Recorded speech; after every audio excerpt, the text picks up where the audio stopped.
Minister, if I can ask you about Saudi Arabia first. What do you make of Saudi Arabia's decision to cease all new trade deals with Canada? We've been pretty clear in our dealings around the world, and specifically in Saudi Arabia, that we know that it's important that we bring Canadian values around the world, and we are going to continue to enunciate what we believe are the appropriate ways of dealing with citizens. What will the sanctions cost Canada, though, if they go through? We are going to look at how we can ensure that we're competitive broadly, and as you likely know, we have very strong trading relationships around the world. This is something where we know we need to lead with our values. Do you think this will impact the $15 billion arms deal? Do you think that's a possibility? We're going to stand with the values that we know are important to Canadians, and Saudi Arabia will take the decisions that they will take.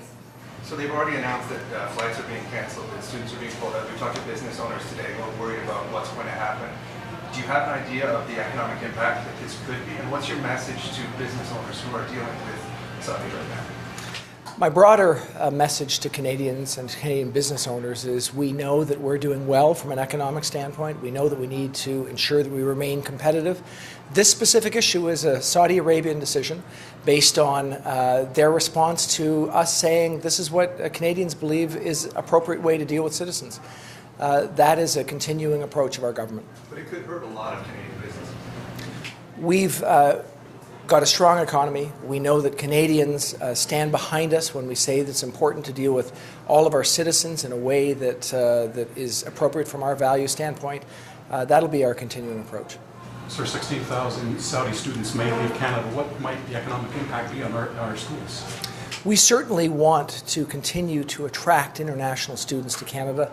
The idea that people come to Canada for education is something that that's important for our economy, but important because we're able to help to educate the world.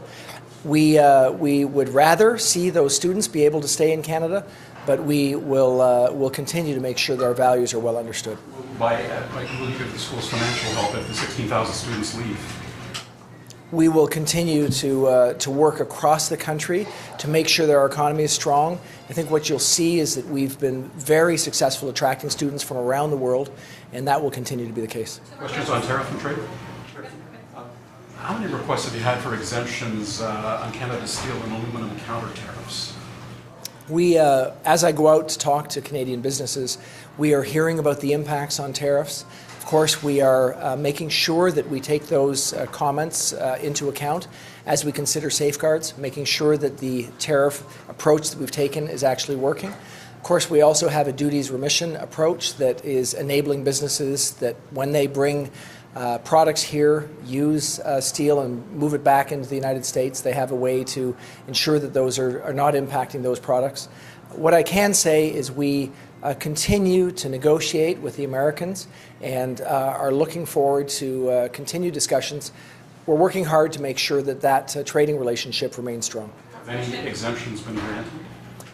At this stage, what we are doing is looking at the issue around changing trading patterns to make sure that we do our analysis appropriately to consider how we can improve that situation for Canadian businesses impacted.